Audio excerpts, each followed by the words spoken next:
Naku mga ka-art lover, totoo kaya ito? Parang kamukha ito ni Carlos Agassi, yung isa sa membro ng Hanks sa Philippine movies ay merong grupo na tinatawag na The Hanks. Ito'y kilala natin ito. Kinabilangan ito ni Dexter Ocampo, Amegdat Dieter Ocampo, Bernard Palanca, Jericho Rosales. Kasama na dito si Piolo Pascual at sa tingin ko kamukha ni Carlos Agassi.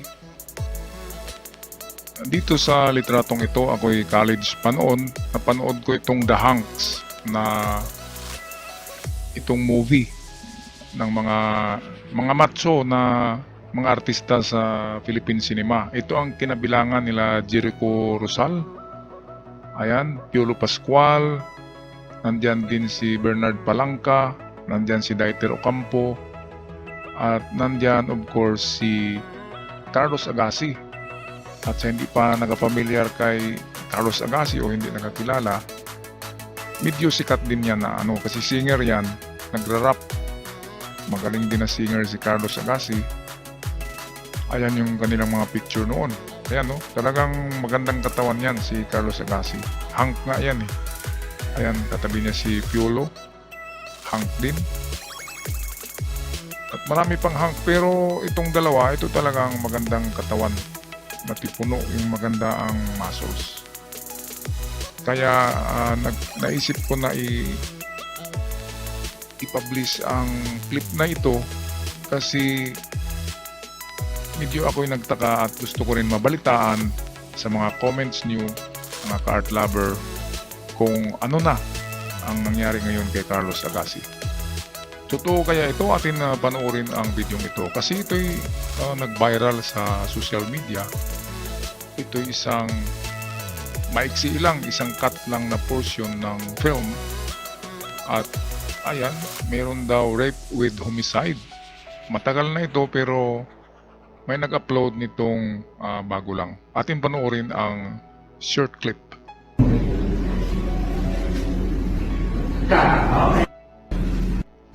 Ayan, side view yan.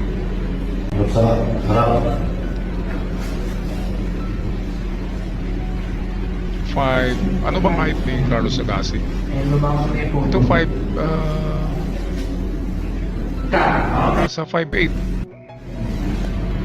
5'8".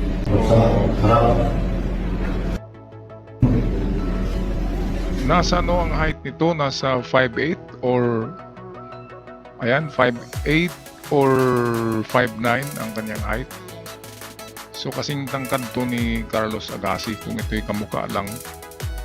Pero sa ngayon si Carlos Agassi ay nasa edad 50 na. Medyo matanda na ito, medyo bata pa ito na Carlos Agassi. Okay, tingnan nyo naman kasing edad lang niya sina Sam Milby, si Piolo Pascual.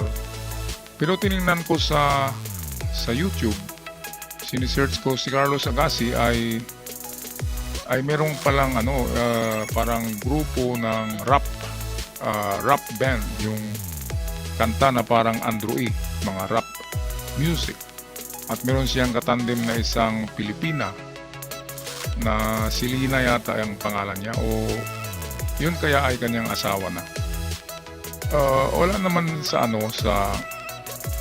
hindi naman nabanggit sa kanyang mga vlog na nakulong siya, kaya tuloy nagtaka ako dito. Comment nyo na lang mga ka-art lover kung ano yan, si Carlos Agassi ba yan, o kung sino man yan na gwapong na-arrest because of rape with homicide. 2023, bago lang. Okay, so yan lang. Comment lang kayo mga ka-art lover kung anong alam nyo kay Carlos Agassi at sa itong taong ito. John Paul Baluyot pala ito ang pangalan. At hanggang sa muli, sana ay mag-subscribe kayo para palagi tayong updated sa mga bagong uploads. Paalam at ingat kayong lahat mga ka-art lover.